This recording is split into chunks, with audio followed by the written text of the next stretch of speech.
Bagaimana tanggapan Bapak terkait dengan sistem manajemen ahli yang sudah diteliti oleh Ali Murtado? Ya, SMA ini sebuah sistem yang bisa diterapkan di perusahaan manapun saya kira, terutama di perusahaan perkebunan, untuk memberikan masukan, ya, sehingga sejak awal perusahaan sudah bisa melalui sistem ini untuk penetapan sebuah kebijakan, arah program kegiatannya, memprediksi berapa besar sebetulnya potensi, ya, produk dari masing-masing komoditi, termasuk sejauh mana pemanfaatan potensi kebun yang ada dengan sistem ini. Paling tidak ini juga implikasinya bisa digunakan baik untuk bagian produksi dan teknis, ya, bagian tanaman, kemudian bagian SDM, bagian keuangan juga.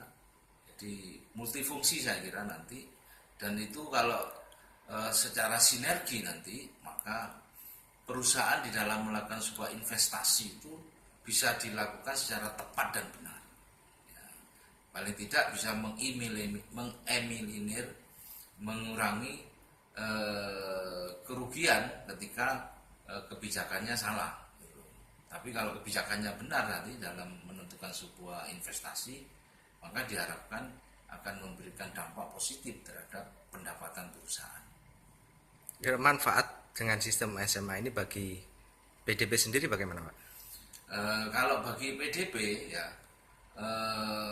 paling tidak nanti untuk penyehatan tanaman bisa digunakan. Ada banyak pilihan nanti di dalam melakukan pola budidaya tanaman. Kemudian juga di dalam menggali potensi yang ada di kebun. Kemudian dari aspek efisiensi juga, ya, sudah bisa digunakan ukuran, ya, jumlah tenaga kerja yang dibutuhkan. Kemudian dalam aspek keuangan juga berapa sebetulnya nanti investasi yang diperlukan oleh PDB di dalam budidaya tanaman. Kira-kira dengan sistem SMA ini PDB merasa dibantu atau merasa bermanfaat nggak? Ya, menurut saya sangat bermanfaat, sehingga ada ketepatan di dalam memprediksi sesuatu. Misalnya berapa sebetulnya produksi yang diperoleh dalam tahun berjalan ini. Dengan sistem itu sejak awal sudah bisa diprediksi. Kalau mungkin pendapatannya dari sektor tanaman, ya, kopi, karet dan lain-lain itu masih kurang, maka ada upaya sejak awal